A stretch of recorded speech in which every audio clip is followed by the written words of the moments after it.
असलामुअलैकुम। हिंदुआं दी एक अमीर तरीन कुड़ी ने हिंदू धर्म छड्ड के सिखिज़म धर्म अपनाया। हिंदू धर्म क्यों छड्डिया, सिखिज़म धर्म क्यों अपनाया, अज दी अपनी इस वीडियो दे विच आपां जाणांगे। वीडियो देख लैंदे आं, फिर करदे आं गलबात। तेरा नाम ध्याई दा साईं, तेरा नाम ध्याई दा, बुल्ले नालों चुल्हा चंगा जिस पर ताम पकाई दा, रल फकीरां मजलिस कीती भौरा भौरा खाई दा, तेरा नाम ध्याई दा साईं, तेरा नाम ध्याई दा। सो रब दे प्यारे वंड के खांदे भी ने, उहदा नाम भी ध्याउंदे ने ते तां ही उहनूं प्यारे लगदे ने। अज इहो ਜਿਹੀ ही एक शख्सियत ਦੇ रूबरू करवावांगे कि ਜਦੋਂ ਬੰਦੇ ਨੂੰ ਜ਼ਿੰਦਗੀ 'ਚ ਕਦੇ ਵੀ ਪ੍ਰੇਰਨਾ ਜਾਂ ਜਾਗ ਲੱਗ ਜਾਂਦੀ ਹੈ ਤੇ ਉਸ ਦੀ ਲਾਈਫ ਟਰਾਂਸਫੋਰਮੇਸ਼ਨ ਕਿਵੇਂ ਹੁੰਦੀ ਹੈਗੀ ਹੈ। ਸੋ ਅੱਜ ਇਹੋ ਜਿਹੀ ਇੱਕ ਪਰਸਨੈਲਿਟੀ, ਇਹੋ ਜਿਹੀ ਇੱਕ ਸ਼ਖਸੀਅਤ ਦੇ रूबरू ਕਰਵਾਵਾਂਗੇ ਕਿਉਂਕਿ ਮੇਰੇ ਨਾਲ ਵਾਲੇ ਫਰੇਮ ਦੇ ਵਿੱਚ ਤੁਸੀਂ ਦੇਖ ਸਕਦੇ ਹੋ बैठे हुए ने आशमीन कौर मुंजाल जी। आओ पहला उन्होंने स्वागत करते हैं जी। मैम बहुत बहुत स्वागत है तुहाडा। थैंक यू वेरी मच आपके आने के लिए, मुझे बुलाने के लिए और इतनी प्यारी इंट्रोडक्शन देने के लिए। बहुत ही खूबसूरत और रूहानी introduction, thank you. So ma'am जिवें असीं पहला गल कर रहे सीगे कि तुहाडी अपनी लाइफ बहुत वड्डी ट्रांसफॉर्मेशन दे विच आई हैगी है, बड़ा बदलाव आया हैगा। सो एक इन्नी ग्लैमरस लाइफ राइट, मैं थोड़े सुपनियां बारे पढ़ रही सीगी है ना, और जिद्दां मैं थोनू महसूस किया कि यंग एज दे विच भी एक कुड़ी पूरी तरह ना सुपनियां च भरी हुई सीगी है ना, और अज भी जदों थोड़ी परसनैलिटी दे मैं रूबरू हुई हाँ तो एक इस तरह की परसनैलिटी हैगी है कि बहुत संतुष्टि है जिवें बंदे दे अंदर। सो ट्रांसफॉर्मेशन किवें हुई? सपनों को ना देखने की, सपने देखने की। सबसे दोनों पहले तो पहला जब सपने बहुत देखते सी, उतों सपने ना देखन तो शुक्राने ते आ जाना नहीं। मैं हमेशा कहती हूँ अगर आप एक इंसान हैं, first of all I really big my folded hands. आप इतनी प्यारी पंजाबी बोल रहे हैं, बहुत सुंदर। और मैं दिल्ली में ही जन्मी हूँ, दिल्ली में ही पढ़ी लिखी बड़ी हुई हूँ। तो दिल्ली की भाषा मिक्स भाषा है, पंजाबी छोटा छोटा आएगा बट मोस्टली दिल्ली वाली भाषा, तो इंग्लिश हिंदी मिक्स चलती है। बिल्कुल। तो I have become Sikh only 4 years back जी। उससे पहले मैं नॉर्मल हिंदू पंजाबी जो दिल्ली के होते हैं, मैं उसी कल्चर से हूँ एंड वहीं पे पैदा हुई हूँ। तो घर में माहौल ही ऐसा है, भाषा भी वही यूज़ होती है, स्कूल्स में भी, कॉलेजेस में भी। तो पंजाबी जो होते हैं वो भी पंजाबी नहीं बोलते हैं ज़्यादा, दिल्ली में कुछ ऐसा कल्चर है। तो मैं महरूम रह गई इस प्यारी बोली से। पर अब मैं जब भी अमृतसर में आती हूँ या आपसे मिलती हूँ या किसी से भी मिलती हूँ, मैं बहुत कोशिश करनी है कि मैं थोड़ी बहुत पंजाबी बोलना ही सीखा जी। तो टूटी फूटी जाइए, थोड़ी डिफेक्टिव जाइए, पर चलो जी थोड़ी बहुत भी बोल सकनी है, मैं कोशिश करनी है। And very recently I started learning Gurmukhi because मैंने पिछले 2 साल में गुरु ग्रंथ साहब जी की जब पूरी स्टडी करी, रीडिंग करी, अंडरस्टैंडिंग करी, वो मैंने हिंदी में करी है क्योंकि साहिब सिंह जी का दर्पण है बहुत ही खूबसूरत, उसी के थ्रू मैंने करी है हिंदी में। तो अब मैं कोशिश कर रही हूँ कि इस बार जब मैं अपने आप से करूँ तो मैं जो एक्चुअल में गुरु ग्रंथ साहब जी है जिसके अंदर गुरमुखी में बानी लिखी है तो मैं उसको पढ़ पाऊँ। तो उसको पढ़ने के लिए, सीखने के लिए, समझने के लिए मैंने गुरमुखी सीखी है। And now I can really थोड़े बहुत मैं बहुत आराम से पढ़ लिख सकती हूँ और बहुत जल्दी मैं बोल भी पाऊँगी पंजाबी में। तो this is something which I feel I have to learn. But ये मैंने इसलिए बोला क्योंकि आपके व्यूअर्स बहुत पंजाबी सुनने बोलने वाले भी हैं। तो मैं आपसे भी माफ़ी मांगती हूँ कि मुझे जितनी आती है मैं उतना I will try to speak तो दैट वे। एंड हमारा कल्चर, हिंदू परिवार में जन्मी हूँ, बड़ी हुई हूँ। मुझे हिंदू पंजाबी सेम ही लगते थे एक्चुअली में। बिल्कुल। एक होता है हिंदू जो मारवाड़ी या बनिया फैमिलीज होती हैं, दिल्ली में मिक्स है दोनों। तो हम तलवार फैमिली से हैं। तलवार फैमिली, अभी जैसे मैं मुंजाल फैमिली में बिहाई गई हूँ, तो मिक्स पंजाबी कल्चर है यहाँ पर जी। तो अब आपने जैसे पूरा कि ये ट्रांजिशन कैसे आया, ये ट्रांसफॉर्मेशन कैसे आया, अगर आप मुझसे पूछो तो शायद मैंने नहीं किया, ये अपने आप हुआ है। And I am so grateful. Only thing जो मैं जिसको कहते हैं ना, जिसका धागा पकड़ते पकड़ते यहाँ तक पहुँची, वो है शुक्रगुजार होना। अच्छा। शुक्राना करना, किसी की वाह वाह करना, किसी को अप्रिशिएट करना। अब अगर बाबा नानक जी ने जो हमारे को सिखाया है, ये सिक्खी में जो गुरु मंत्र है वो भी तो ये कहता है ना, वाह गुरु वाहे गुरु वाहे गुरु, हर किसी की वाह वाह करना। तो वाह वाह जब मैं जोड़ती चली गई कि वाह क्या चाय बनाई है, वाह क्या आज मौसम है, वाह क्या सनसेट है, वाह क्या मेज है, वाह क्या कुर्सी है, जब मैंने सबके साथ वाह वाह वाव वाव करना शुरू किया कुछ साल पहले किसी प्रैक्टिस की वजह से, हर चीज़ के लिए शुक्रगुजार होना, थैंक यू करना, ये एक आदत बनाई जी, तो वो कहते हैं ना फ्लो अपने आप चलना शुरू हो गया। बिल्कुल। तो वो ग्लैमर में भी वाह वाह थी, जितना काम किया बहुत बहुत खुशी से तसल्ली से काम किया, बहुत अच्छी सपनों की दुनिया थी, कहते हैं ना ग्लैमर की चकाचौंध, बिल्कुल सपनों की दुनिया। तो बहुत सपने थे मेरे कि इनसे अवार्ड लेना है, ये अवार्ड लेना है, इनके साथ काम करना है, चाहे वो बड़े बड़े सेलिब्रिटीज़ हैं, मिलना है। तो वो एक सपने जो थे तब वो थे। अब ये है कि गुरु से मिलना है प्रभु से मिलना है जी, प्रभु के चरणों में झुकना है, उनके वहाँ कहते हैं ना उनके उस दरबार तक पहुँचना है।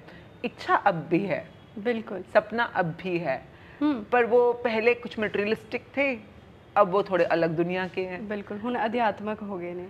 मुझे नहीं पता, कोई मुझसे पूछे अध्यात्म क्या है तो मुझे नहीं पता।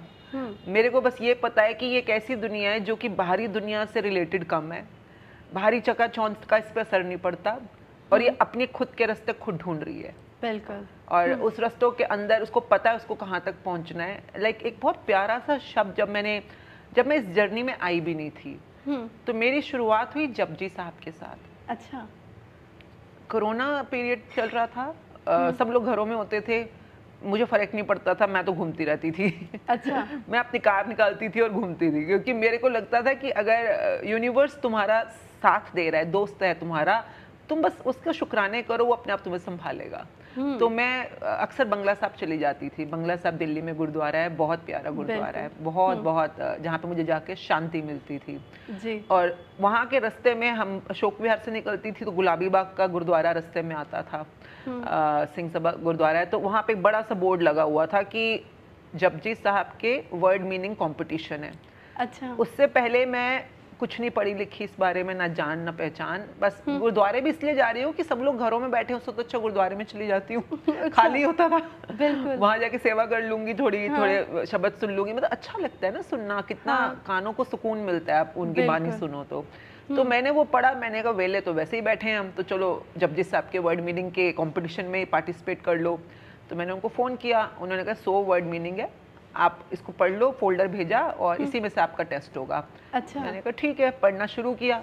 अब वर्ड मीनिंग पढ़ते पढ़ते ये लगा कि ये वर्ड्स आए कहाँ पे है, किस वजह से यूज़ हुए हैं, कहाँ पे यूज़ हुए हैं, क्योंकि मीनिंग इतना खूबसूरत था उनका। अच्छा। तो फिर मैंने पूछा किसी से जपजी साहब क्या होता है, तो उन्होंने बोला ऐसे पाठ होता है, मोस्टली मॉर्निंग में करते हैं, तो वो गुरु ग्रंथ साहब जी का सबसे पहला पाठ है। अच्छा। तो गुरु नानक जी की बानी है। तो मैंने फिर ढूंढा इंटरनेट पे, मैंने पढ़ा, समझ कुछ नहीं आया मुझको। अच्छा। फिर मैंने हिंदी में ढूंढा, फिर थोड़ा बहुत समझ आया, but I was very thankful, उस समय यूट्यूब पे बहुत अच्छी अच्छी ऑडियोज़ अवेलेबल थी जी, स्पेशली ज्ञानी मस्कीन जी की ऑडियोज़, हर एक पौड़ी का उन्होंने टीका किया हुआ, एक्सप्लेनेशन दी हुई है, बहुत प्यार, बहुत सुंदर, और भी बहुत अच्छी अच्छी अवेलेबल थी। तो जिस दिन मुझे पहला वो दिन था जपजी साहब का मंगलाचरण है, जब सबसे पहले जो मूल मंत्र है, बिल्कुल, तो जब मैंने एक ओंकार सतनाम कर्ता पुरख निर्भव निर्वैर अकाल मूरत अजूनी सैभम गुर प्रसाद, इसको समझने में मुझे 1 हफ्ता लगा। अच्छा। पूरा हफ्ता लगा, और ऐसे 1 घंटा नहीं, सुबह शुरू करती थी, सारे नोट्स बनाते बनाते बनाते बनाते बनाते रात हो जाती थी मेरी, मैं कुछ नहीं करती थी वो सारा दिन, सिर्फ ये काम करना। मूल मंत्र जब मुझे समझ आया, जिस दिन समझ आया, मैं बिल्कुल क्लियर थी ये वो रास्ता है जो मुझे आगे बढ़ना है जिस पे। उससे पहले मैं बहुत जगहों पे, मतलब बहुत कुछ किया है मैंने लाइफ के अंदर, मैंने बुद्धिज्म किया हुआ है, मैंने शैविज्म किया हुआ है, मैंने बहुत कुछ किया हुआ है। अच्छा, होर काफ़ी धर्मां नूं तुसीं समझिया है? मुझे सब कुछ बड़ा प्यारा लगता है। अच्छा। मुझे इस्लाम बड़ा प्यारा लगता है, मुझे क्रिश्चियनिटी बहुत प्यारी लगती है, हर किसी के अंदर कितना कुछ है खूबसूरत, अगर आप ढूंढो तो खूबसूरत भी बहुत कुछ है। पर चुनिया सिखी नो, मैंने बताया ना मूल मंत्र, मूल मंत्र करके, मूल मंत्र में जब मुझे समझ आया, क्योंकि हर कोई कहीं भटका पड़ा है, हर कोई कह रहा है कि ये बड़ा है, वो बड़ा है, वो बड़ा है। जब मैं मूल मंत्र समझी कि वो जो है जिसके बारे में हम बात कर रहे हैं वो एक है कोई, और वो एक ही है, वन एंड ओनली ट्रुथ है, वो जो सब कुछ बना रहा है, सब कुछ चला रहा है, सब कुछ मिटा रहा है। और जब वो एक एक शब्द आगे बढ़ते बढ़ते, जैसे अजूनी साहब हम जो किसी जून में पैदा नहीं हुए, वो कभी इस धरती पे पैदा ही नहीं हुए। बिल्कुल। तो मैंने कहा फिर ये कौन है फिर सारे मतलब जीसस क्राइस्ट कौन है फिर, है ना, ये राम जी, शेरावाली, ये सब तो दिखते हैं हमको, धरती पे कभी ना कभी आए हैं, मतलब अयोध्या में पैदा हुए हैं, मथुरा में पैदा हुए हैं, एक पैदा हुए हैं, तो फिर यानी इन सब के ऊपर भी कोई है। That was eye opener for me, क्योंकि जब से मेरी जर्नी चल रही थी ना, मेरे को हमेशा लगता था कोई ऐसा सच है जो मुझे नहीं पता, और जो मैं कर रही हूँ सब कुछ, ये उसका सब सच मतलब कि उससे नीचे वाला सच है, नीचे वाला सच, मतलब कोई इससे ऊपर जरूर है। वरना क्यों लड़ रहे हैं ये लोग आपस में, ये लोग अपने आप को बड़ा बताने की कोशिश क्यों कर रहे हैं? अगर कोई भगवान है तो उसको किसी के सामने ऊंचा या बड़ा होने की कोशिश क्यों करनी है? बिल्कुल, वो तो सबसे बड़ा है। तो फिर वो कौन है, वो आज तक समझ नहीं आया था उस दिन से पहले। फिर जैसे अकाल पुरख, वो किसी काल में ही नहीं आए हैं, यहाँ पे तो काल ही काल है, त्रेता काल, अगर अब युग की बात करते हैं, युग तो कालों में ही आ रहे हैं, आपका त्रेता है, चाहे द्वापर है, चाहे सतयुग है, चाहे कलयुग है, जितने भी दिख रहे हैं सबके सब काल में आए हैं। तो that whole week was so much, मतलब मैं घर पे नहीं थी, मैं कहीं बाहर थी। अच्छा। मेरे हस्बैंड कहते तुझे कुछ हो गया है।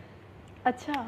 तू गवाच गई है। अच्छा। उनके टिपिकल वर्ड थे, तू ना गुम हो गई है, तू पता नहीं क्या हो गया तुझको। हाँ। तू बात नहीं करती हमसे, तू हमसे बात भी करती है तो कहीं और गुमी हुई है। तो आई वॉज एक्चुअली, उन्होंने मेरी कहीं बुकिंग करा दी थी कि तू यहीं पे रह, क्योंकि घर में सब लोग तेरे से डर रहे हैं इस समय कि तो कुछ हो रहा है, तो तू आराम से रह, क्योंकि उनको समझ नहीं आ रहा है कि जो मैं बात बोल रही हूँ, क्योंकि वो तो अभी भी उसी दुनिया में है ना, जहाँ पर वो डर की दुनिया है, जहाँ पर कंपैरिजन की दुनिया है, जहाँ पर हिंदू ये है, मुस्लिम वो है, नफरत की दुनिया है, वो तो अभी भी वही है। बिल्कुल। पर इस दुनिया में तो सब कुछ बराबर है। इस दुनिया के अंदर तो ये सब कुछ उन्होंने ही बनाया है, और वो जो बनाया है वो पैदा नहीं हुए हैं पर हैं। बिल्कुल। और वो हैं, और वो अपने आप में बहुत ब्यूटीफुल एक्सपीरियंस था, जिसकी वजह से मैं धीरे धीरे आगे बढ़ती चली गई, just because I was getting some clarity. तो बस फिर जर्नी स्टार्ट हो गई। मैंने नहीं सोचा कभी कि मैं ग्लैमर, इतना बढ़िया मेरा बिजनेस, इतनी बढ़िया लाइफस्टाइल, मतलब बिल्कुल कहा जाता था queen of glamour, queen of makeover, मतलब अगर पूछ लिया मेरी जो रूटीन थी, पार्टीज, घूमना फिरना, हमेशा चकाचौंध, पेज 3 ग्लैमर, नाइट पार्टीज, तो बहुत सुंदर था। मैं ये बोलूँगी पार्टीज जाना, जिਵੇਂ ਬਾਲੀਵੁੱਡ ਦੇ ਬਾਰੇ ਚ ਹੈ ਨਾ, ਸਾਡੇ ਆਮ ਲੋਕ ਐਂ ਹੀ ਸੋਚਦੇ ਵੀ ਉਹ ਬਹੁਤ ਵੱਡੇ ਵੱਡੇ क्लब्स ਦੇ ਵਿੱਚ पार्टीज करते, उस तरह की लाइफ सी। बिल्कुल, मतलब क्लब्स तो छोटी चीज़ है। हम लोगों के यहाँ पे क्रूज पार्टीज, यॉट पार्टीज, मतलब बहुत ज़्यादा होती थी। अब यॉट पार्टी कहीं भी हो सकती है, इंडिया में हो सकती है, अब्रॉड हो सकती है, डेस्टिनेशन पार्टीज होना, मतलब पूल पार्टीज होना, ये हमारा लाइफस्टाइल था। अगर पूरे जिद्दां पंजाबी च एक शब्द होता ना कुमक्कड़, है ना, मतलब पूरा शौक सी था ऐश करना। ऐश करना। हमारे, मैं और मेरे हस्बैंड दोनों वर्किंग है, हमारा बिल्कुल रूल था वर्क हार्ड पार्टी हार्डर। मतलब हम सारा दिन काम करेंगे पर रात को पार्टी भी जम के करेंगे, हम खूब कमाएंगे पर खूब ऐश की जिंदगी जिएंगे।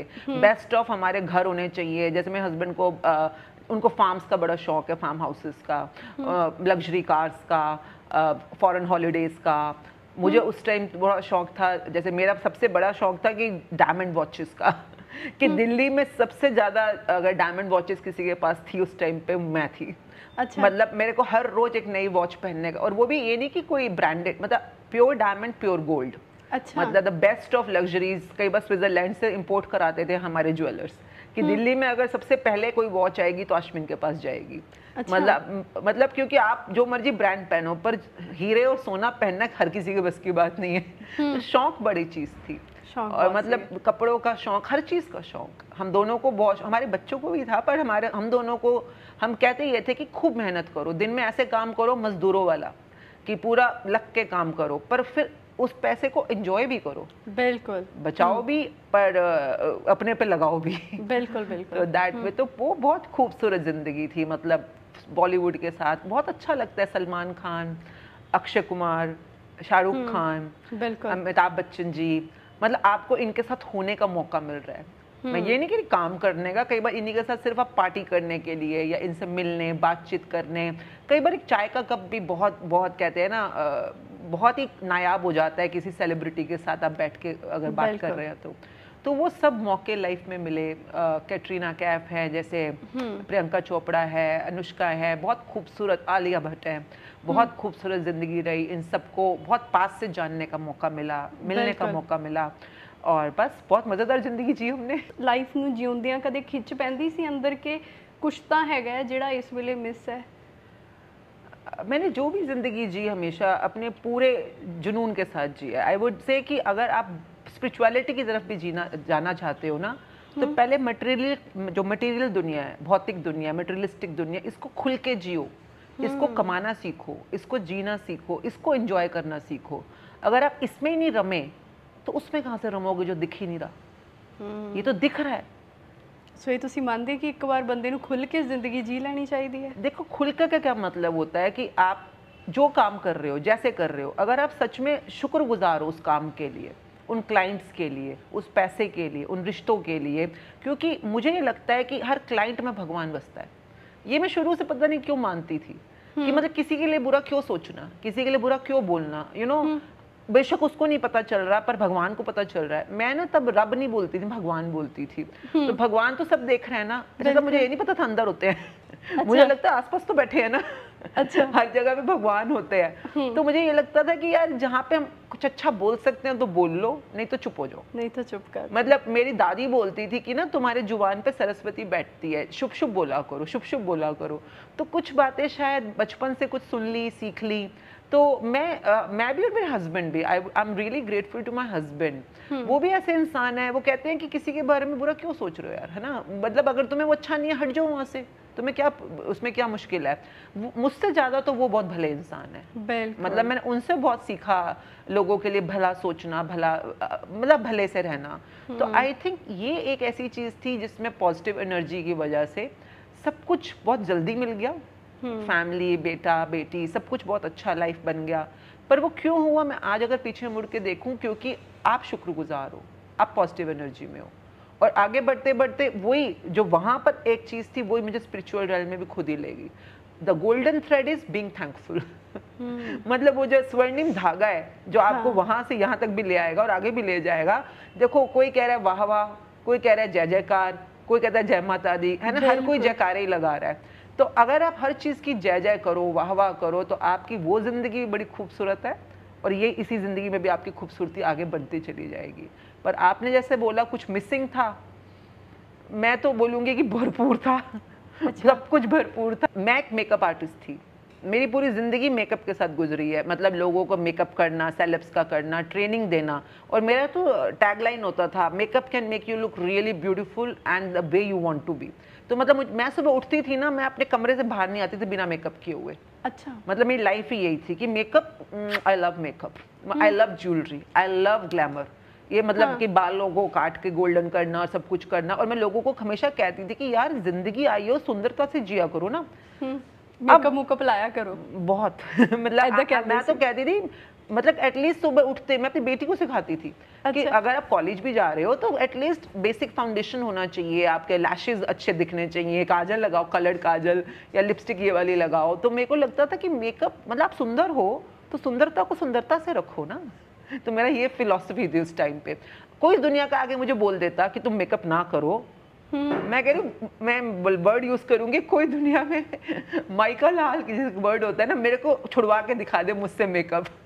अच्छा। मतलब मैं तो जिंदगी भर मेकअप की दीवानी थी, मेकअप के प्रोडक्ट्स, मेकअप टेक्निक। मतलब तब मेरा पार्लर नहीं भी था, तब भी मैं अपने आसपास के लोगों के बाल काट देना, मेकअप कर देना, स्कूल में, कॉलेज में, फ्रेशर पार्टीज में। मतलब मैं बचपन से, मेरी बहुत छोटी थी ना, तो मैं अपनी मम्मी को देखती थी, करवा चौथ है, दिवाली है, तो मम्मी कैसे लिपस्टिक लगा रही है, गोल बिंदी लगा रही है। उस जमाने में रूज आता था डिब्बी में ना, आजकल तो ब्लश ऑन आता है, तब नहीं आते थे ये। तो रूज को फ्रिज में रखती थी मम्मी, और उसमें से निकाल के यूँ रगड़ रगड़ के लगाती थी, लिपस्टिक जैसा कुछ होता है पुराने जमाने में। तो मैं सब कुछ चुपचाप देखती थी। जब मम्मी नहीं होती थी तो माय टर्न अब मैं करूंगी। तो इवन स्कूल टाइम में लाइनर लगाना इजी था, है ना, सब लोग लाइनर, हमारे स्कूल में अलाउड था लाइनर लगाना। मैं लाइनर लगाकर, अब आप सोचोगे कि कैसे, मेरे स्कूल में सीक्रेट था कि ये करती कैसे। और मैं बोलती थी मेरे चाचा लाए फॉरेन कंट्री से, क्या ब्लू कलर का लाइनर, ग्रीन कलर का लाइनर, आज से 40 साल पहले, पर्पल कलर का लाइनर। आप सोचोगे कहाँ मिलता था, तब तो था ही नहीं। बिल्कुल। तो मेरा दिमाग ऐसा चलता था, मैं नीचे लगाती थी लाइनर ब्लैक कलर का, जो सब अच्छी कंपनी का होता था, ऊपर से लगाती थी स्केच पेन।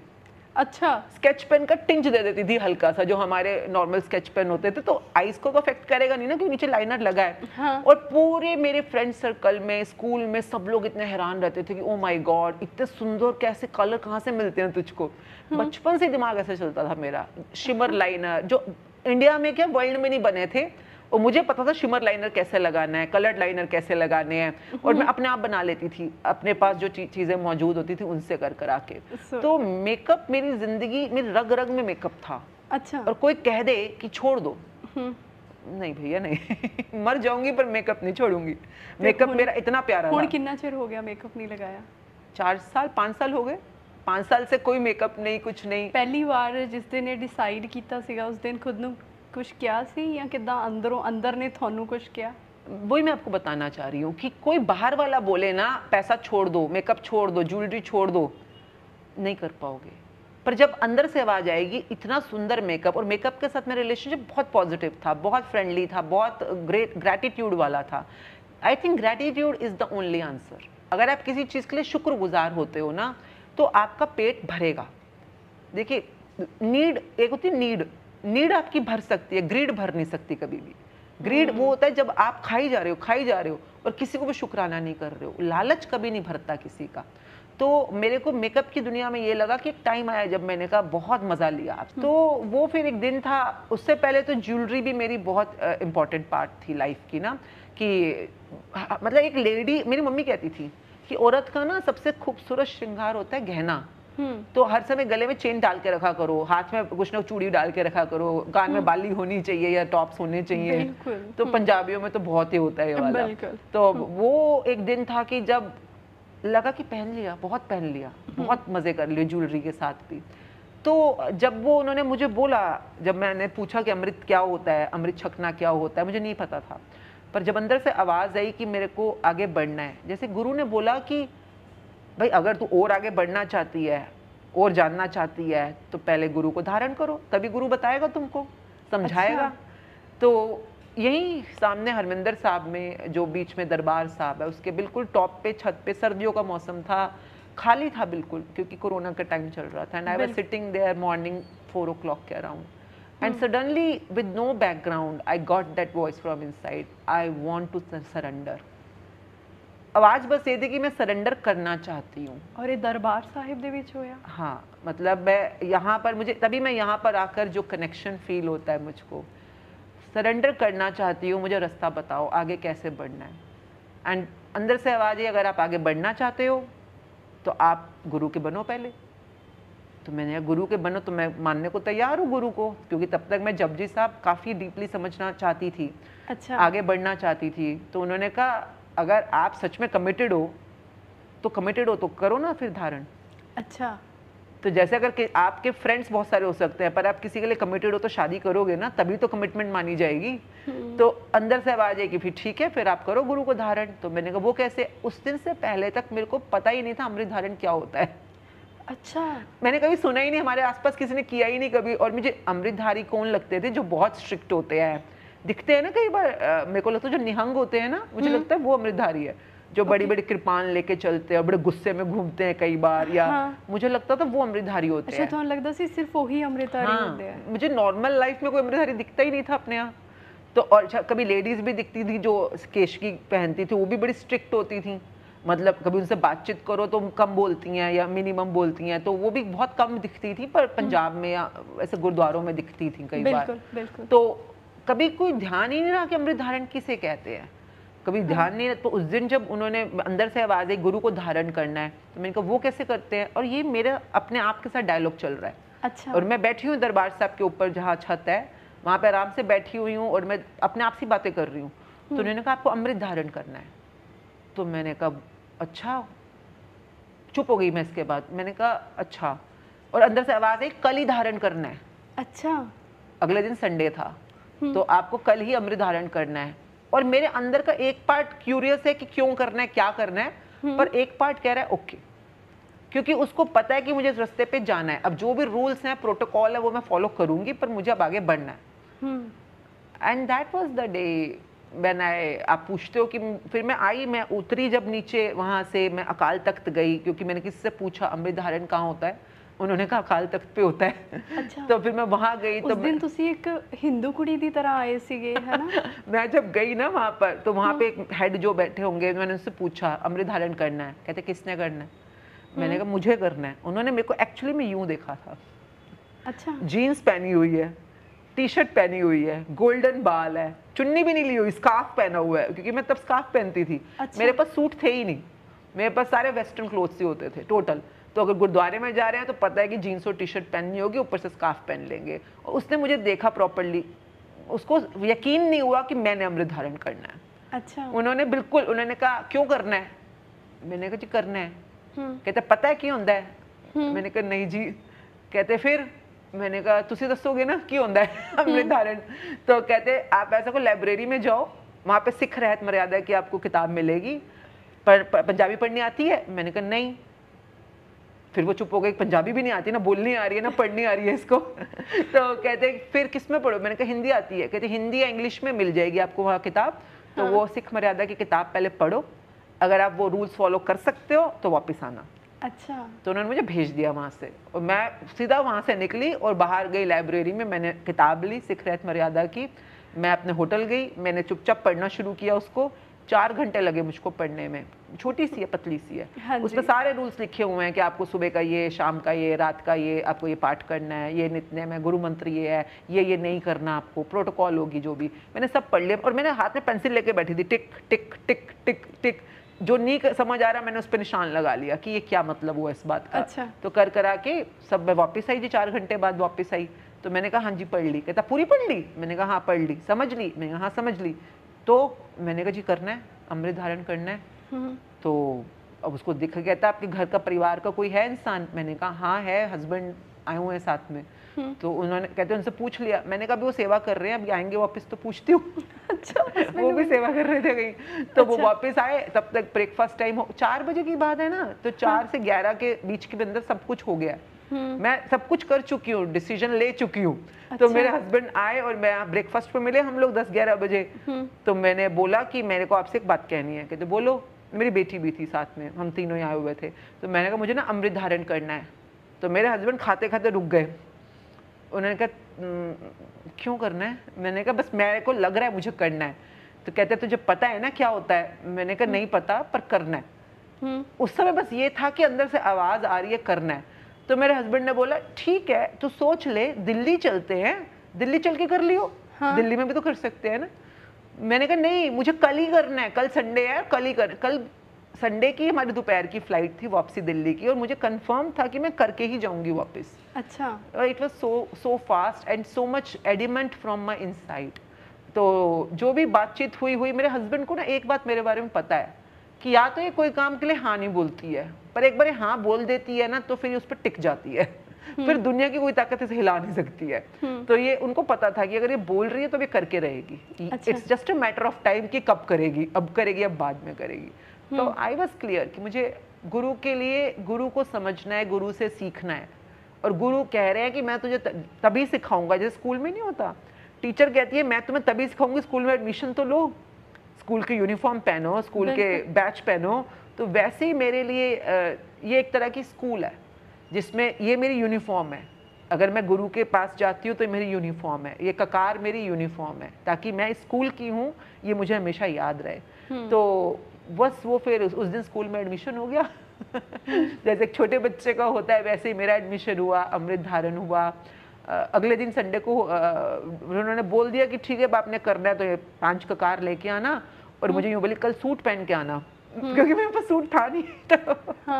तो उन्होंने, जिन्होंने मुझे बोला कल आना है, फिर मैं उसी समय मार्केट गई, मैंने सूट सिलवाया उसी टाइम के ऊपर, और 5 ककार खरीदे जो भी लेने थे साथ में लेकर। अच्छा जब मैं आई तो उन्होंने कहा कि ये उतारो अपने कान के, क्योंकि शरीर भेदन मना करते हैं, मतलब कि आप जो भी छेद करना, चाहे नाक का छेद हो, कान के छेद हो, वो उसकी अपनी साइंस जो उन्होंने मुझे समझाई वो मना करते हैं। कोई धागा नहीं पहनना, जैसे काला धागा या कुछ हम पहन लेते हैं वो मना करते हैं। तो मेरे तब अंगूठों में धागे बंधे हुए तो कटवा दिए उन्होंने, तो वगैरह वगैरह बहुत सारी चीज़ें ऐसी थी जो कि नई थी मेरे लिए। अच्छा। टोटल न्यू, पर आई वॉज रेडी। कहते हैं ना कि मतलब मुझे पता नहीं था मैं किसको सरेंडर कर रही हूँ, but I was surrendered to begin a new life, and that life which is being guarded, and जो वो मेरे गुरु के थ्रू मुझे मिले, कि जहाँ पर मैं कुछ नहीं हूँ और मुझे कुछ नहीं पता, पर आप मुझे प्लीज़ बताओ कि मुझे अब क्या करना है, अब क्या करना है। तो हर रोज़ मेरी यही कन्वर्सेशन होती है कि मुझे नहीं पता मुझे क्या करना है, नहीं करना, कहाँ जाना है, नहीं जाना, आप मुझे बताओ। And then guru gives me clue, whatever clue he gives me through hukamnama. जैसे रोज़ सुबह मॉर्निंग में हुक्मनामा में मैं अपने क्लू ढूंढती हूँ अच्छा। ज़िंदगी के लिए। तो हर रोज़ सुबह मेरा हुक्मनामा में गुरु के साथ गुड मॉर्निंग होता है सबसे पहले कि मतलब गुरु कैसे बताएगा ना मुझको कि तुमने ये करना है, ऐसे करना है। तो उनका तो एक ज़रिया है रज़ा में रहने का, हुक्म में रहने का, वो तो यही कहते हैं ना। तो आई फाइंड मेरा बिजनेस, मेरी लाइफ, मेरे बच्चे, मेरा परिवार, जब भी मैं कहीं अटकती हूँ तो मेरा इकलौता जो ज़रिया है आगे बढ़ने का वो है हुक्मनामा। तो उसके अंदर जुड़ना, उसको समझना, उसमें देखो लाइफ के लिए क्या सीख मिल रही है। So this is how I proceed. So तुसी दरबार साहिब तो अमृतपान कीता? हाँ, मतलब मैं यहीं पे हरमिंदर साहब जी में, मुझे हरमिंदर साहब जी का नाम बड़ा प्यारा लगा उस समय जब मैंने मतलब समझा, हरि मंदिर, हरि का मंदिर। And when I got into the detail meaning of it, Hari means जो हर में बसा वो हरि, बिल्कुल, जो सब में रमा वो राम। एंड हर शब्द में, हर नाम में कितनी गहराई के साथ वो एक वन एंड ओनली बसे हुए हैं। और मंदिर मतलब मन अंदर, मंदिर जो मन के अंदर तक ले जाए वो मंदिर, तो वो हरि का मंदिर है।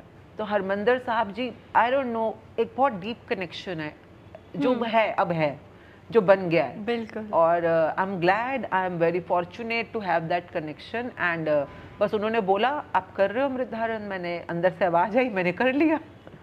और उसके बाद जब कर लिया उसके बाद होश आई कि अब कर लिया, हाँ अब ये नहीं कर सकते, अब ये नहीं कर सकते, अब कल से सुबह, मतलब मैं 3-4 बजे सोने वालों में से, और अब कल से सुबह आपने सुबह उठना है, स्नान करना है, फिर 5 बानी का पाठ करना है, अरदास करनी है जिसमें मुझे कुछ नहीं आता था, फिर शाम का पाठ करना है, अरदास करनी है, फिर रात को सोने से पहले सोहिला साहब करना है, एंड वट एवर, जो बहुत सारा डिटेल था। अब चक्कर आने शुरू हुए मुझको, मतलब जैसे होता है ना, शादी हो गई, ससुराल आ गए, अब चक्कर आ रहे हैं कि ये क्या कर लिया मैंने वैसी हालत थी मेरी बिल्कुल। अच्छा। तो मैं दिल्ली पहुंची तो मेरे को चक्कर आया कि ये 5 बानी, मतलब जब मैंने पहली बार देखी, मतलब एक तरह से 1.5 घंटा लगता था मुझको शुरू में, बिल्कुल, तो पूरा आराम आराम से पढ़ने में, तो 1.5 घंटा रोज कौन पढ़ सकता है सुबह, मैं 1.5 घंटा रोज, मतलब शुरू में हाँ तो कर दी, जब पढ़ने बैठे तो, और अरदास देख के नहीं करनी, आपको याद करके करनी है खड़े होकर। आज मैंने जिंदगी में अरदास, उससे पहले तो गुरुद्वारे में अरदास होती थी ना, हम लोग बाहर निकल लेते थे, क्यों, समझ तो आती ही नहीं है, करना हाँ। के अंदर लगता था बोरिंग है, टू बी वेरी ट्रू। जब हम यंगस्टर्स थे तो बच्चे लोग तो भाग लेते हैं अरदास में, चुपचाप कौन खड़ा होता है अंदर, तो बताया ही नहीं किसने कभी। अब तुमने खुद करनी है, सुबह भी और शाम को भी अरदास। अब तुम्हें इंपॉर्टेंस पता करनी है, उसका मतलब समझ आना चाहिए, अदब होना चाहिए, उसका डर होना चाहिए कि तुम उस परवरदिगार के साथ जुड़ रहे हो, उनके साथ प्रेयर कर रहे हो, अरदास कर रहे हो, तो तुम्हें कैसा होना चाहिए उस टाइम पर। तो ये सब चीज़ें जब सीखने का वक्त आया, आई टुक माई ओन गुड टाइम।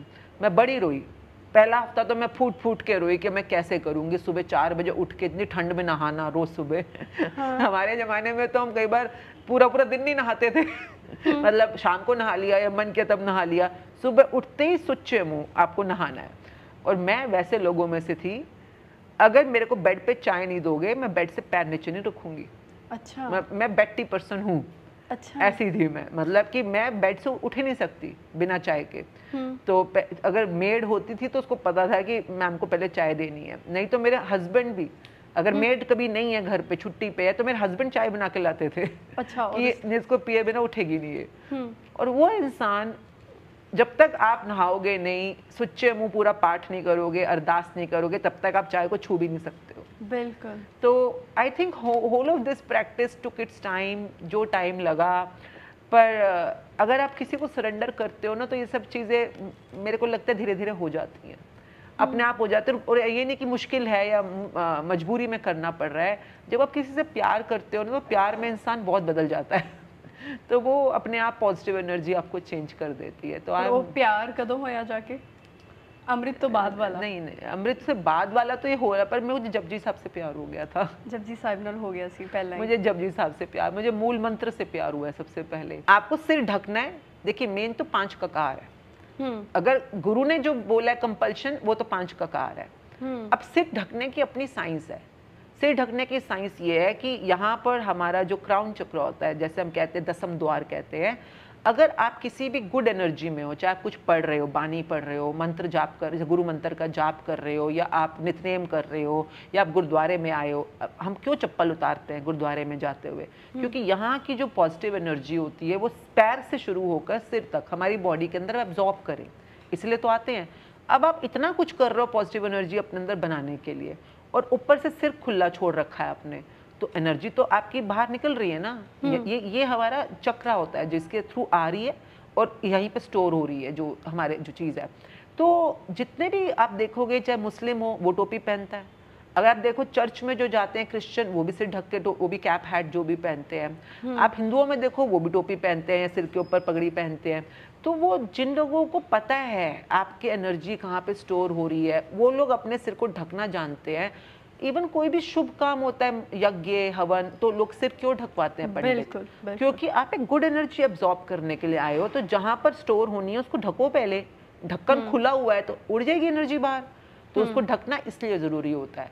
पर अगर आप सब कुछ कर ही नहीं रहे, आप नित्यनेम कर ही नहीं रहे, आप नाम जप कर ही नहीं रहे, आप गुरुद्वारे जा ही नहीं रहे, गुरु के साथ बातचीत कर ही नहीं रहे, पर सिर ढक के बैठे हुए हो, तो एनर्जी तो बना नहीं रहे ना। एनर्जी तो तुम पॉजिटिव वाली बना नहीं रहे हो। जो गुरु ने कहा है कि किसी की निंदा नहीं करनी, सबसे पहली चीज जो मुझे समझ आई थी कि किसी की निंदा नहीं करनी। आप हर समय किसी की बुराई सोच रहे हो, चाहे मौसम की बुराई सोच रहे हो, चाहे आप किसी हालात की बुराई सोच रहे हो, चाहे किसी क्लाइंट की बुराई सोच रहे हो, जेठानी की, देरानी की, सास की, किसी की भी निंदा कर रहे हो, तो अपने अंदर बैड एनर्जी बना रहे हो। अब बैड एनर्जी बना रहे हो और सिर ढक के बैठे हुए ऊपर, समझो ना, बैड एनर्जी भी तो स्टोर कर रहे हो ना अपनी बॉडी के अंदर ही। तो सिर ढकने का मतलब ये है कि गुरु का हाथ तुम्हारे सिर पे है, मान के चलो गुरु हमेशा तुम्हारे साथ है, और अब तुम्हारे को क्या बातें करनी है, क्या सोचनी है, किस तरह की आपको अपनी कन्वर्सेशंस रखनी है, गुरु सब सुन रहा है। अच्छा। अब नाउ बी कॉन्शियस। गुरु बता भी रहा है कि क्या करना और क्या नहीं करना है, तो बताना जरूरी है। तो जो सिर मैं घर में तो मैं ऐसे नहीं रहती हूँ। अगर मैं अपने हस्बैंड के साथ हूँ, बच्चों के साथ हूँ, तो I wear a scarf normally, या दुपट्टा। तो ये जब मैं गुरुद्वारे आती हूँ तो मैं पहनती हूँ। अच्छा, गुरुद्वारे? हाँ, अभी मैं जैसे गुरुद्वारे भी आई हूँ वहीं से ना, तो मैं गुरु जैसे स्कूल जाती है तो बच्चे यूनिफॉर्म पहनते हैं। हाँ। तो मैं अगर अपने गुरु, आप बोलोगे गुरु महाराज तो हर तरफ है, पर देखो गुरु महाराज हर तरफ है, पर गुरु ग्रंथ साहब जी की अपनी गरिमा है, अपने अदब है ना। तो अगर मैं गुरु ग्रंथ साहब जी के सामने जा रही हूँ तो मैं कोशिश करती हूँ कि मैं यूनिफॉर्म में हूँ। बिल्कुल। तो और खंडा जेड़ा तुसी लगांदे आ? हाँ, खंडा, ये खंडा मेरे को लगता है कि ये मेरा, जिसको मैं कहती हूँ कि ये मेरे को बना के रखता है उस पहचान के अंदर जो मुझे हमेशा याद रखनी है। ये मेरे लिए सिक्खी की पहचान नहीं है, ये मेरे लिए उस परवरदिगार की, जो इसको कहते हैं ना परमात्मा या एक ओंकार, ये उनका सिंबल है। जब आप ध्यान से समझे, जो हमारे गुरु महाराज, हमारे 10म गुरु ने हमें दिए हैं, खालसा पंथ, और जो ये बहुत सुंदर जो निशान दिया है, ये जो बीच में आप देखोगे डैगर है, डैगर मतलब खंडा, 2 धारी तलवार, डैगर कहते हैं, डबल एज डैगर। ये है हमारा मन, ये है हमारी मत, जो कि जिसकी धार दोनों तरफ है। ये आपको विनाश की तरफ भी ले जा सकता है और विकास की तरफ भी ले जा सकता है। बिल्कुल। तो ये जब भी मैं अपने आप को, अगर मैं अभी बैठ रही हूँ ना, सामने मेरे को अपने रिफ्लेक्शन दिख रही है, हाँ। तो ये मुझे हमेशा दिखाता है कि जो सोच रही है, बोल रही है, कर रही है, सोच ले, सोच के करियो। क्यों? क्योंकि तू आगे की तरफ जा रही है कि पीछे की तरफ जा रही है, सोच के करियो। अगर हर पल पल मुझे सजगता चाहिए, मुझे अलर्टनेस चाहिए, कॉन्शियसनेस चाहिए, तो ये खंडा मुझे उसको हर समय याद दिलाता है। और साथ में जो हमारी मीरी पीरी की जो किरपाने हैं, किरपाने और चक्कर है, हाँ, जो चक्कर है वो कहता है इन्फिनिटी का साइन है, कि सब बराबर है, सब कुछ जो है, मतलब जो सदा से था, है, रहेगा, चलता रहा है, रहेगा, तो वो एक इन्फिनिटी है चक्र जो हमारे को, जो कि बहुत डीप मीनिंग्स हैं, पर जो हल्का मीनिंग जो मैंने इस समय आपसे बात कर रही हूँ, मैं मेरी पीढ़ी मुझे सिखाती है कि एक ऐसी जिंदगी जो अंदर से तुम्हारी सोच को पवित्र करे, तुम्हारे आचरण को पवित्र करे। पर तुम दुनिया, अगर इस दुनिया में रह रहे हो, अपने घर परिवार के साथ रह रहे हो, तो इसका भी आनंद लो और उसका भी आनंद लो। दोनों का आनंद लो। जैसे एक सेंट वॉरियर वाली एक लाइफ होती है, मतलब कि सबसे खूबसूरत चीज़ जो मुझे सिक्खी में लगती है वो ये है कि आप मीरी और पीरी दोनों बैलेंस करो। आप कीरत भी करो और वन छक मतलब बांटो भी, शेयर भी करो। आप नित्यनेम भी करो, अमृत वेला भी करो, पर गृहस्थी में भी रहो। ये नहीं कि घर परिवार बच्चे सब छोड़ के चले जाओ, मतलब आप उनके साथ रहो और साथ में अपने गुरु को भी अपने अपने जहन में बनाए रखो। तो this is a beautiful balance जो मुझे इससे बहुत ज़्यादा रोज रोज रिमाइंडर मिलता है कि बैलेंस करना है, और बैलेंस करना गुरु सिखाएगा, मुझे तो नहीं आता, तो वही सिखाएंगे। एंड जैसे आपने बोला कि ये पहनना, ये करना, ये जब पूरा चिट्टा क्यों चूज किया? गुरुद्वारे चिट्टे क्यों होते हैं? मोस्टली आपने देखा होगा ना, गुरुद्वारे भी थोड़े वाइट चिट्टे रहते हैं ज़्यादातर, क्योंकि ये एक ना यूनिवर्सल एब्जॉर्प्शन का कलर है। मतलब कि जो एक सद्भावना, संभाव, प्योरिटी का, जिसको कहते हैं ना पवित्रता का एक फील होता है। तो जब मैं गुरु महाराज के सामने होती हूँ या आती हूँ, मैं कोशिश करती हूँ कि मैं कुछ नहीं हूँ और जो आप दोगे मैं एब्जॉर्ब करूँगी, और मैं कुछ भी नहीं हूँ, एक्चुअली मैं कुछ भी नहीं हूँ। बट अगर आप मुझसे वैसे मिलो कभी, जब मैं अपनी फैमिली के साथ होती हूँ तो I mostly wear my mood. I always say I am wear my mood. अगर मैं गुरु महाराज के सामने आ रही हूँ तो मेरा ये मूड है इस समय। अगर मैं अपने हस्बैंड का, अभी हम लोग थोड़े टाइम पहले गोवा में थे, फुकेट में थे, बाली में थे, तो फिर मैं वैसी होती हूँ उस समय। फिर मैं वैसे ही पहनती हूँ कपड़े, और वैसे ही फिर सिर ढकने का जो भी जरिया बनता है उस समय, तो वो फिर वैसे होती हूँ। क्योंकि गुरु महाराज ने ये नहीं कहा कि ये छोड़ दो या ये छोड़ दो, उन्होंने ये कहा है कि बैलेंस करो, बैलेंस करके चलो। हर चीज़ को बैलेंस बनाना। देखो, माया बुरी नहीं है, जिस तरह से माया बुरी नहीं है, माया, पैसा बुरा नहीं होता, पैसे की अति या तुम्हें लत लग जाए वो बुरा है ना। जैसे कि आप दुकान में जा रहे हो, शराब देख रहे हो, अब शराब है, तुम्हारे को पता होना चाहिए ना तुम्हें पीनी है कि नहीं पीनी। तुम पी रहे हो, अपने में बैड इफेक्ट ला रहे हो, तो तुम्हारा कर्तव्य है उससे बचना। तुम शराब को बुरा क्यों बोल रहे हो? तुम्हारा दिमाग बुरा है जो तुम पी रहे हो और फिर एक्सेस पी रहे हो।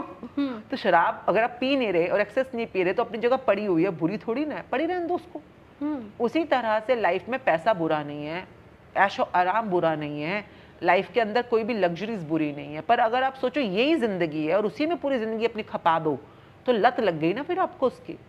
तो अभी मैं जो जिंदगी जी रही हूँ, पैसा कमाना अच्छी बात है, पैसे से मेरे को बहुत काम करने में आसानी हो जाती है, कई जगह पे डोनेशंस देने में आसानी हो जाती है, कोई खर्चे ऐसे होते हैं जो करने हैं तो करने में ईजी हो जाते हैं। अब मैं यहाँ होटल में रह रही हूँ, मतलब मेरी चॉइस है कि मैं अगर आती हूँ हरमिंदर साहब में तो मैं जो भी करना चाहूँ मेरे पास होना चाहिए ना। तो गुरु नानक जी की बहुत प्यारी बात थी ना, जब वो सिद्ध गोष्ठी में भी बहुत खूबसूरती से आई है कि तब तक साधु सन्यासी क्या करते थे, घर परिवार काम छोड़कर सब भिक्षु बन जाते थे और जा जाकर मांगते थे, उसी से निर्वाह करते थे। उनको लगता था इससे अहंकार नीचे जा रहा है। मेनली तो इसलिए ना कि आपका अहंकार नीवा होगा क्योंकि आप किसी और पर निर्भर हो। अहंकार नीवा करने के और भी तो कई तरीके हैं। आप जब नाम जप करते हो, आप नाम सिमरन के साथ जुड़ते हो, सेवा से जुड़ते हो, पैसा है, आप आओ ना गुरुद्वारों में, करोड़ोपति आते हैं परंतु वो बिल्कुल निस्वार्थ वे में, बिल्कुल जीरो बन के, निमाणे बनकर जूते पॉलिश कर रहे हैं, झाड़ू पोछा कर रहे हैं। तो आपको अगर उस भाव में आना है, और भी कई तरीके हैं, पर सोसाइटी के लिए या औरों के लिए आप अपने आप को इतना सक्षम बनाओ कि अपने भी काम आ सको और कल को अगर किसी और ज़रूरतमंद की ज़रूरत है उसके भी काम आ सको। तो सिक्खी मेरे को तो ये बहुत अच्छा लगता है, कीरत करना। जब तक शरीर अच्छा चल रहा है आप कर सकते हो, मेहनत ज़रूर करो और अपने लिए, अपने परिवार के लिए एक बहुत स्ट्रॉन्ग पिलर बनो, और इतने स्ट्रॉन्ग पिलर बनो कि आप सोसाइटी के भी काम आ पाओ और लोगों के भी काम आ पाओ। तो I think this is what inspires me जी। और जिस तर੍ਹਾਂ ਦੇ ਨਾਲ ਤੁਸੀਂ ਜੋ ਬਾਣਾ ਜਾਂ ਜੋ ਪਹਿਰਾਵਾ ਚੁਣਿਆ ਹੈਗਾ, ਜਦੋਂ ਤੁਸੀਂ ਗੁਰੂ ਘਰ ਜਾਂਦੇ ਹੈਗੇ ਆ ਤਾਂ ਜਿਹੜੀ ਆਮ ਸੰਗਤ ਹੈਗੀ ਹੈ वो थोड़े को लाके किमें क्वेश्चन कर दी है? पर मैं गुरुद्वारे में आती हूँ तो नॉर्मली मैं चुप रहना पसंद करती हूँ। अभी मैं आपसे बोल रही हूँ, पर गुरुद्वारे में मैं बोलना नहीं पसंद करती। नाम जप मुँह पे सिर्फ बानी होनी चाहिए या नाम जप होना चाहिए। जितना टाइम सेवा क्यों करनी चाहिए? निमाना होने के लिए। आई मीन अगर आपके अंदर ये है कि मेरे पास पैसा है या मैं कुछ कर रहा हूँ, तो गुरु घर जाके सेवा जरूर करनी चाहिए। आपके अंदर जो अहंकार की मैल चिपकी हुई है या झूठ की मैल चिपकी हुई है या कुछ भी, घृणा, गिल्ट, कुछ भी हो सकता है, आई हैव सीन, जब आप सेवा और सिमरन, देखो खाली सेवा से काम नहीं बनेगा। जैसे आप बर्तन मैला है और आप पानी में धो रहे हो, तो खाली धोने से पानी तो नहीं उतार पाएगा ना, तो आपको साबुन लगाना ही पड़ेगा, है ना, उसकी चिकनाहट हटाने के लिए। आपको शायद ब्रश भी चाहिए होगा चिकनाहट हटाने के लिए। तो जैसे एक मैला बर्तन धोने के लिए साबुन भी चाहिए, ब्रश भी चाहिए, पानी भी चाहिए, उसी तरह से सेवा भी चाहिए, सिमरन भी चाहिए और गुरु का नाम भी चाहिए। गुरु मतलब मैं बताती हूँ अपने बच्चों को ना, सेवा हमेशा सिमरन करके साथ करना। मतलब आपके मुंह पे, कई लोग ना सेवा कर रहे होते हैं और साथ साथ में बातें कर रहे होते हैं, या एक दूसरे के साथ कुछ कन्वर्सेशन कर रहे हैं, कई लोग गप्पे मार रहे हैं, कई लोग मौसम की बातें कर रहे हैं, कोई बिजनेस की बातें कर रहे हैं, कोई फोन पे बातें कर रहा है। तो मैं मन में सोचती थी कि ये लोग क्यों कर रहे हैं फिर सेवा, इनकी करने क्या आया यहाँ पे। फिर अगर आप कोई भी सेवा कर रहे हो, मतलब एक्शन कर रहे हो, कर्म कर रहे हो, ये आपका बीइंग, इसको हम कहते हैं बीइंग और डूइंग, यानी जो आप अंदर हो और जो बाहर कर रहे हो, इन दोनों को सिंक करने की एक ये गुरु ने बनाई हुई एक बहुत प्यारी रिचुअल है। तो सेवा और सिमरन हमेशा इकट्ठा चलता है।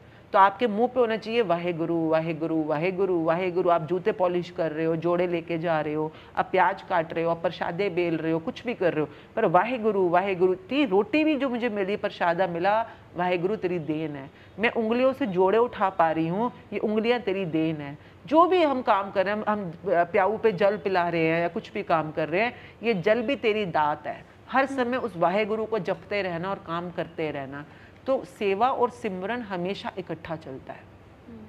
जिवें तुसी अमृत श्री दरबार साहिब तो छकिया है ना, और जिवें तुसी दस रहे कि तुसी हमेशा इत्थे आउंदे आ, अज भी साडे मिलन दा सबब यही है कि तुसी इत्थे सेवा लई आए हैगे हो, और किदां दा कनैक्शन महसूस करदे हैगे हो। शायद मैं तुहाडा कनैक्शन समझ सकदी हाँ, पर शायद मैं ये सवाल उन्हां लोकां लई पुछ रही हैगी हाँ कि क्योंकि जो असी भी देखते हैं कि बहुत लोग बहुत दूर दूर तो श्री दरबार साहिब आते हैं, और वो भी इवें ही आते हैं 10-10 दिन के लिए, और उस टाइम तो अपनी पूरी जिंदगी और आला दवाला भुल जाते हैं। वो 10 दिन उन्होंने लगता कि गुरु के नाल, है ना।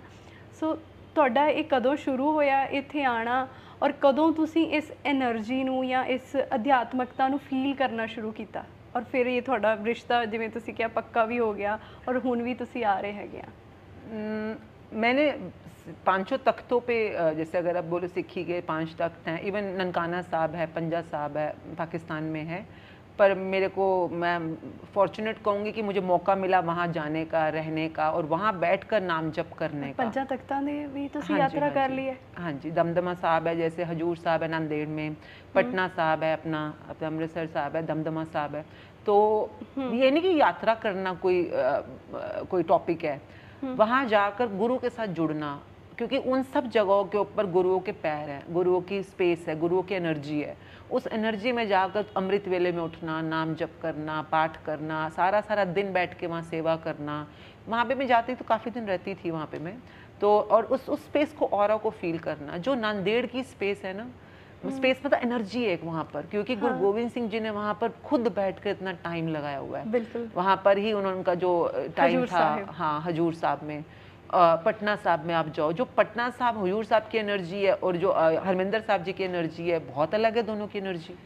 दोनों की, जैसे कहते हैं ना, आप 10 गुरुओं को जब फील करते हो, तो 10 गुरु आपको अलग अलग तरह की एक एनर्जी प्रोवाइड कर रहे हैं, तभी तो आपके अंदर खालसा तत्व बनना शुरू होता है।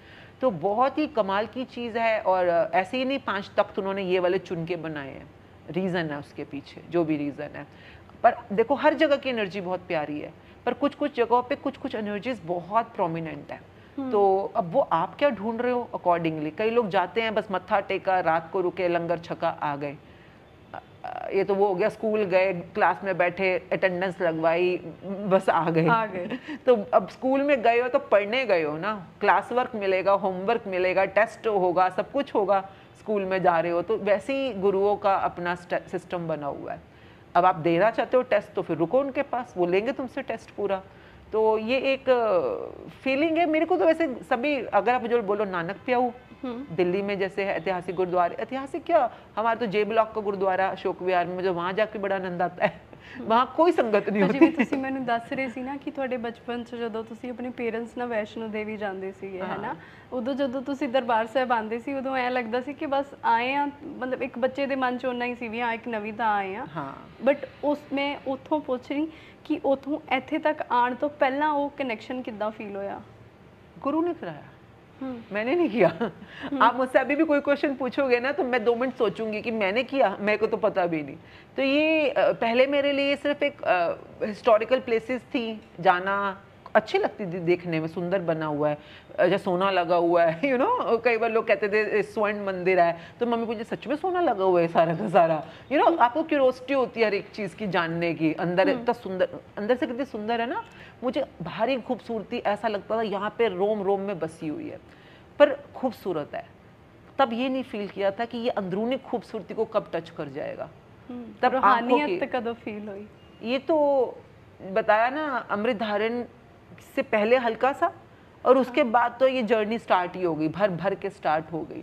तो वो फिर कहीं पे भी हो जाती है, मतलब बंगला साहब में भी है, रकाबगंज में भी है, शीशगंज में भी है, जहाँ पे बाबा जी बुला ले। तो वही वाली बात है।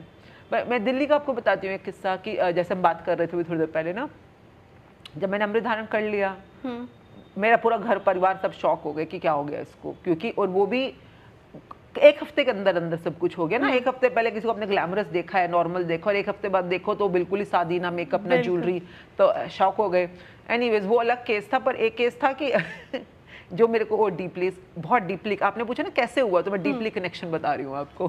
तो मैं बंगला साहब में बहुत ज़्यादा जाती थी सेवा करने, तो वहाँ के जो मेन जैसे होते हैं पाठी ग्रंथी है जो भी रहते थे, तो मैं सेवा कर रही होती थी, कोई कभी उनके वहाँ कोई मेन आता था तो मुझे स्पेशली बुलाते थे।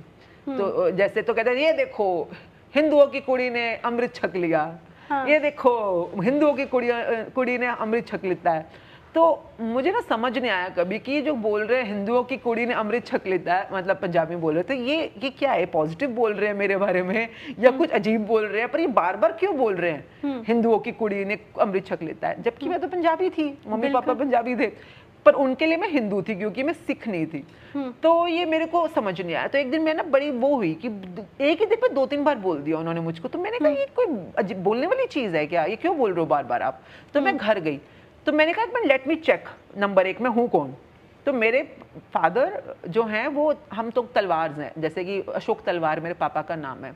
तो मैंने कहा अच्छा तलवार है हम लोग। तो मैंने इंटरनेट पे गई, मैंने कहा देखो तलवार लोग होते कौन है, कि ओरिजिनली तो मैं तलवार खानदान से हूँ ना, तो होते कौन है। तो मैंने उसके पूरी सर्च करनी शुरू करी। तो तलवार खानदान जो होता है, तलवार जो सरनेम है वो खत्री होते हैं, खत्री होते हैं। तो मुझे नहीं पता था खत्री कौन होते हैं, तो मैंने उस दिन पहली बार चेक किया खत्री कौन होते हैं। हमारे परिवार में सब कुछ बातें नहीं होती हैं, सब लोग पढ़ाई लिखाई की बातें करते हैं या उस तरह की बातें ज़्यादा करते हैं। तो खत्री, अच्छा ओके फाइन, खत्री कौन होते हैं। फिर मैं और अंदर डीपर गई, तो खत्री एक क्षत्रिय कौम होती थी पहले, उसके मेन होते थे खत्री। नानक पातशाह भी खत्री। हाँ, तो मैंने, और जैसे ही मैंने खत्री और क्षत्रिय वाला खोला ना, तो सबसे पहले ऊपर लिखा है, उन्होंने डिटेलिंग कर दी विकिपीडिया ने ना, कि जो क्षत्रिय कौम में थे उनमें से जो कुछ मेन नाम थे उनमें उन्होंने सबसे पहले लिखा गुरु नानक जी, मतलब सिक्खी के जो मेन जो टीचर थे उन्होंने वहाँ पे। फिर उन्होंने दूसरा नाम दिया अंगद देव जी, फिर तीसरा नाम दिया अमरदास जी, फिर चौथा नाम दिया रामदास जी, उन्होंने 5वां नाम दिया, उन्होंने कहा सिक्खी के 10 गुरु, टोटल 10 गुरु खत्री हैं, क्षत्रिय परिवार से, पहले 4 खत्री। और फिर गुरु नानक जी जो है वो हिंदू फैमिली, उनके जो फादर थे मेहता कालू जी वो हिंदू थे, उन्हीं के परिवार में से आए हैं। और जैसे जैसे मैं पढ़ती चली गई ना, मैंने कहा अब तुम अगली बार आओ मेरे सामने, अब मैं बताती हूँ कि यहाँ पे गुरु नानक जी हिंदू परिवार से आए हैं। तो मतलब वो तो खुद हिंदू थे, और उन्होंने अपने हिंदू मुस्लिम किसी भी चीज़ को बिल्कुल अवॉइड करते हुए एक नई सोच का, एक ऐसी सोच जो तुम्हारे को परमात्मा से जोड़ रहा है, उस सोच में रहना जहाँ पे कोई धर्म नहीं है, कोई संप्रदाय नहीं है, सिर्फ आप हो और वो एक है जो एक ओंकार है, उनके साथ जुड़ो आप। तो ये उनकी सीख है, ये उनकी सोच है। तो अगर आप एक्चुअल में गुरु नानक के स्टूडेंट हो तो आपके लिए हिंदू मुस्लिम सिख ये वाली बातें एग्जिस्ट ही नहीं करनी चाहिए, क्योंकि उन्होंने इस चीज़ को ख़त्म करने के लिए ये पूरी की पूरी चीज़ स्टार्ट करी है। कि दुनिया में ऑलरेडी हिंदू मुस्लिम इतना ज़्यादा चल रहा था उस टाइम पे कि मतलब लोग कर्म कांडों में, अंधविश्वासों में फंसे हुए थे। तो उन्होंने इस पूरी की पूरी मेहनत को इसलिए किया ताकि आपको इजी आंसर्स मिले, सच आंसर्स मिले, और आप इन चीज़ों में फंसने की बजाय अपनी जर्नी को फास्टली आगे बढ़ाओ। तो ये मैंने उस दिन समझा कि मतलब oh my God, this is the original thing. और जो भी हम कई बार सुनते हैं आसपास या सीखते हैं आसपास, मुझे अपने आप को इनसे बचा के रखना है। मैं सिर्फ एक चीज से जुड़ी हूँ, मैं यहाँ पर ना तो किसी पॉलिटिकल वे में हूँ, ना मैं यहाँ पे किसी संप्रदाय के लिए हूँ, ना मैं किसी रिलीजन के लिए हूँ। मैं यहाँ पे सिर्फ सिर्फ सिर्फ गुरु नानक जी की टीचिंग की वजह से हूँ। वो जो सिखा रहे हैं मुझे वो सीखना है। उन्होंने 10 रूप लिए, उन्होंने 10 देहों के अंदर वो आए हैं, जो 10 उन्होंने जामे पहने हैं। 10 जामों ने हमें कितना कुछ सिखाने की कोशिश की है।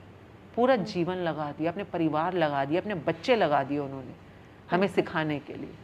तो अगर इस जीवन को मुझे सच में सफल बनाना है तो मुझे अपने आप को गुरु से जोड़ना है, गुरु की टीचिंग से जोड़ना है। बाकी जो भी बातें हो रही हैं ये तो चलती रहेंगी। और मैं ਤੁਹਾਡਾ एहसास जानना चाहूँगी। मैं कुछ शब्द बोलांगी, तुसी सिर्फ अपना एहसास बयानना है कुछ शब्दों के विच, क्योंकि असी खत्म करने वाले पासे चल रहे हैं। अमृत छकना, परमात्मा से जुड़ना, शुक्राना करना, अपने आप से जुड़ना, जपजी साहिब, वो शब्द जो मुझे मेरे और परमात्मा के बीच का रास्ता दिखाते हैं। दरबार साहिब, दरबार साहब, अमृत सरोवर, हजूर साहिब, हजूर साहब मेरे प्यारे प्यारे खालसा पंथ के पिता, मेरे पिता।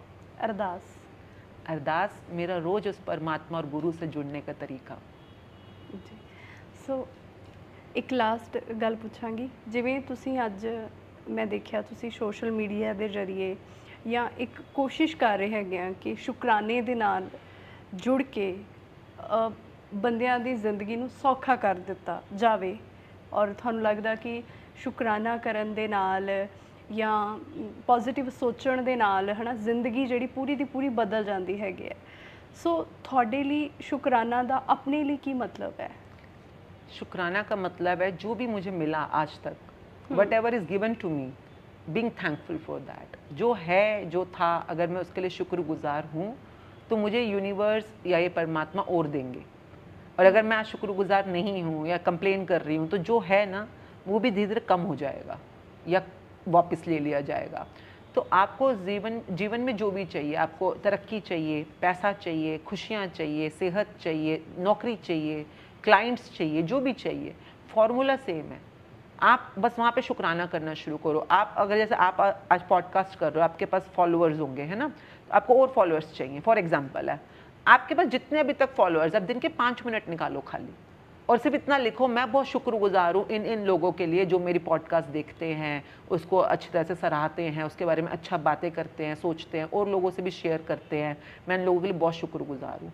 आप दिन के 5 मिनट लगाने शुरू करो। अभी तक आपने अपना एक जो भी अपनी जर्नी देखी होगी और 1 महीना करके देखो कि अपने पॉडकास्ट का शुक्राना करना, अपने फॉलोअर्स का शुक्राना, जो भी आपके वाले इंग्रेडिएंट्स होंगे उनका शुक्राना करना, और 1 महीने बाद देखना कि पिछली जो आपकी जर्नी है और 1 महीने में क्या कुछ फ़र्क आया।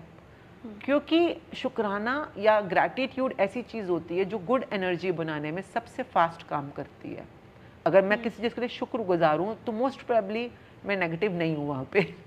और शुक्रगुजार होना आप सीख सकते हो। और जे कदे दिल च शिकवा आवे भी तो हाँ, देख हम तो इंसान है ना, तो दिन में अगर 5 बार मैं शुक्राना करती हूँ तो 5 बार कंप्लेंट तो आती है ना। हाँ। आती है, हालात ऐसे हैं, लोग ऐसे हैं, कंप्लेंट आती है।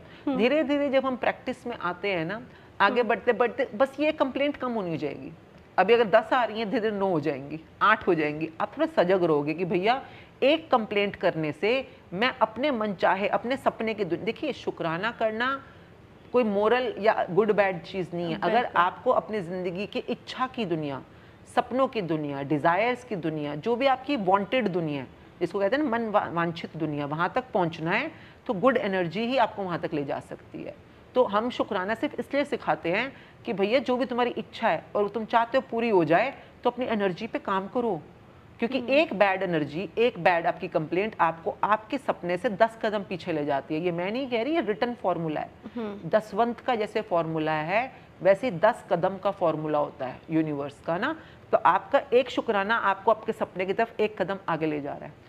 आपने 5 शुक्राने किए 5 कदम आगे, 500 शुक्राने किए 500 कदम आगे। डिपेंड करता है आपका सपना कितना है, कहाँ पे खड़ा किया हुआ है। आपने एक कंप्लेंट करी दिन में 10 कदम पीछे, आपने 2 कंप्लेंट करी 20 कदम पीछे, चाहे रिश्तों की दुनिया हो चाहे वो पैसों की दुनिया हो।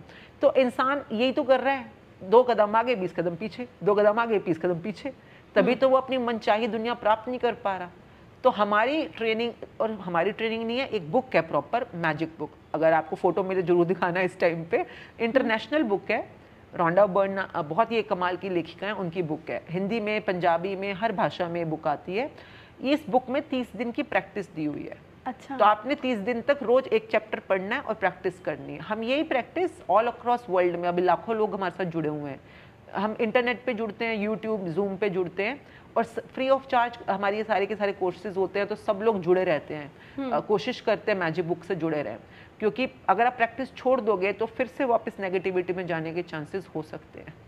तो प्रैक्टिस में बने रहो, ठीक है, क्योंकि दुनिया तो जैसी है वैसी चल रही है ना। बिल्कुल। तो लोगों ने 1-1, 2-2, 3-3 महीने के अंदर अपनी मनचाही नौकरी पाई है।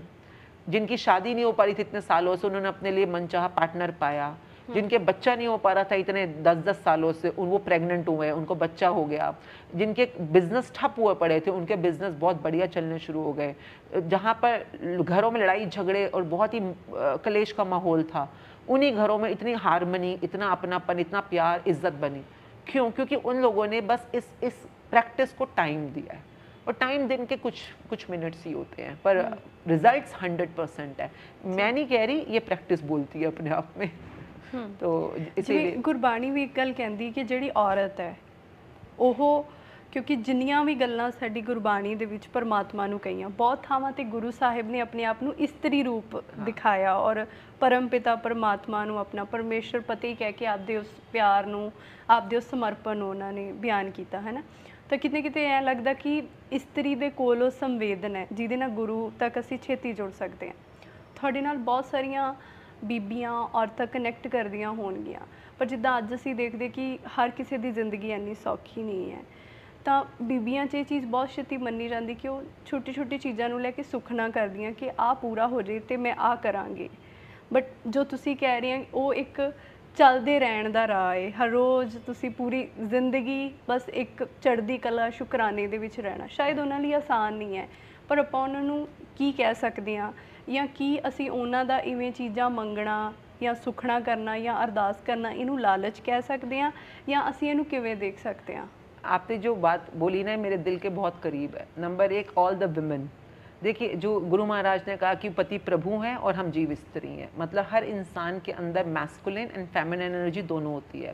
तो उन्होंने बहुत ही खूबसूरती से एक एनालॉजी बनाई हुई है कि सबको स्त्री बोलना, जितने भी ह्यूमंस हैं उनको, और उसी को आपने रिलेट किया है वुमेन के साथ। तो मैं हमेशा वुमेन को कहती हूँ, जिस दिन वुमेन अपनी शक्ति के लिए रिस्पॉन्सिबल हो जाए, देखिए रिस्पॉन्सिबल होना भी एक बहुत लर्निंग की चीज़ होती है। जब आप अपने लिए अपनी मैस्कुलिन और फेमिनिन पावर दोनों को समझ लो और दोनों को बैलेंस करके आगे बढ़ना सीखो। अब सबसे पहले तो आपको अपने आप को देखना, अपने जीवन को संवारना, अपने सपनों को पूरा करना, ये हर मनुष्य का पहला धर्म है। नहीं तो आप जन्म मरण के चक्कर में फंसे रहोगे, फिर मर जम में जम मर रहे, वही हालत होती रहेगी। आपको लग रहा है मैं जी रही हूँ, पर किसके लिए जी रही हूँ? बच्चों के लिए जी रही हूँ, पति के लिए जी रही हूँ, वो भी जियो, वो भी करो, पर आपकी खुद की इच्छा क्या है, खुद क्या बनना चाहते हो, खुद क्या करना चाहते हो, उसको भी सुनने के लिए टाइम निकालो, ज़रूर टाइम निकालो।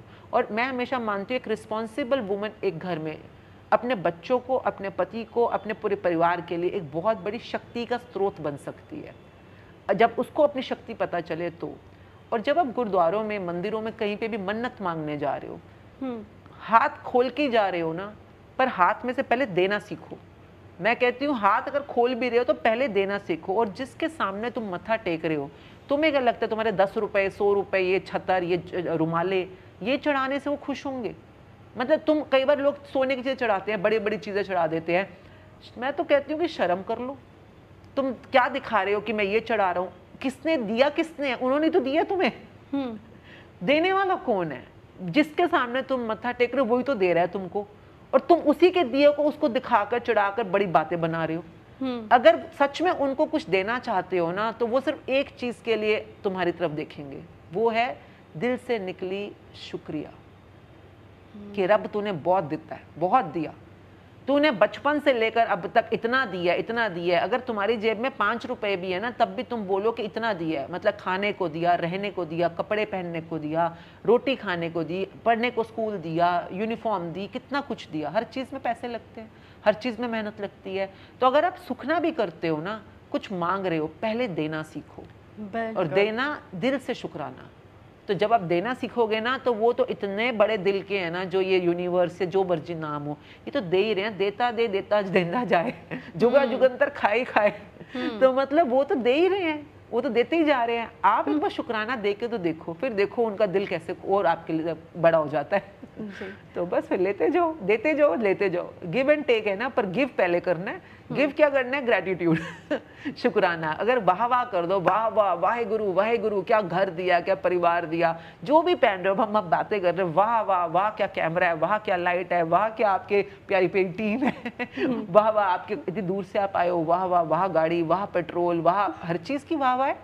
आप हर चीज़ के लिए वाह वाह करते जो, अब देखो फिर वो जो आपको देना शुरू करते हैं। बिल्कुल, हर चीज़ में उन्हीं की तो कृपा है जी। तो बस कृपा बनाई रखो, शुक्राना गाई जाओ जी। So ma'am thank you so much इन्ना सोहना संवाद करने के लिए, धन्यवाद ਤੁਹਾਡਾ।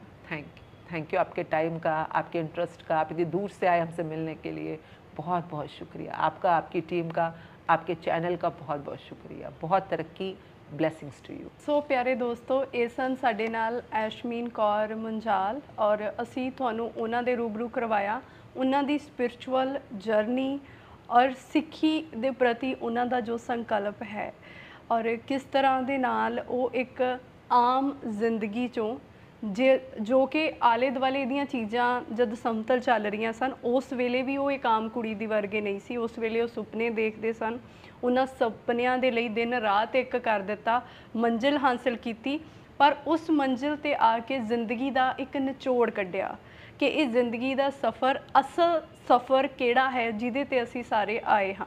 ਸੋ ਅੱਜ ਆਸ਼ਮੀਨ ਦੇ ਰੂਬਰੂ ਕਰਵਾਉਣ ਦਾ ਕਿਤੇ ਨਾ ਕਿਤੇ ਇਹ ਵੀ ਸੀਗਾ ਕਿ ਸਾਡੀਆਂ ਬਹੁਤ ਸਾਰੀਆਂ ਔਰਤਾਂ ਨੇ ਜਿਹੜੀਆਂ ਛੋਟੇ ਛੋਟੇ ਸੁਪਨੇ, ਉਮੀਦਾਂ ਰੱਖਦੀਆਂ ਨੇ, ਪਰ ਕਿਤੇ ਨਾ ਕਿਤੇ ਗਿਵ ਅਪ ਕਰ ਦਿੰਦੀਆਂ ਹੈਗੀਆਂ ਨੇ। ਤੁਹਾਡੇ ਲਈ ਉਹ ਬਹੁਤ ਵੱਡੀ ਮਿਸਾਲ ਨੇ, ਔਰ ਕਿਤੇ ਨਾ ਕਿਤੇ ਉਹਨਾਂ ਤੋਂ ਪ੍ਰੇਰਨਾ ਲੈ ਕੇ ਅੱਗੇ ਵਧਣ ਦੀ ਤਾਕਤ ਮਿਲ ਸਕਦੀ ਹੈਗੀ ਆ। ਅਸੀਂ ਕੋਸ਼ਿਸ਼ ਕਰਦੇ ਰਹਿੰਦੇ ਹਾਂ ਇਹੋ ਜਿਹੀਆਂ ਬਾਕਮਾਲ ਸ਼ਖਸੀਅਤਾਂ ਦੇ ਰੂਬਰੂ ਤੁਹਾਨੂੰ ਕਰਵਾਉਂਦੇ ਰਹੀਏ। ਤੁਸੀਂ ਜੁੜੇ ਰਹਿਣਾ ਪੰਜਾਬੋ ਦੇ ਨਾਲ। ਫਿਲਹਾਲ ਮੈਨੂੰ ਦਿਓ ਆਗਿਆ, ਧੰਨਵਾਦ।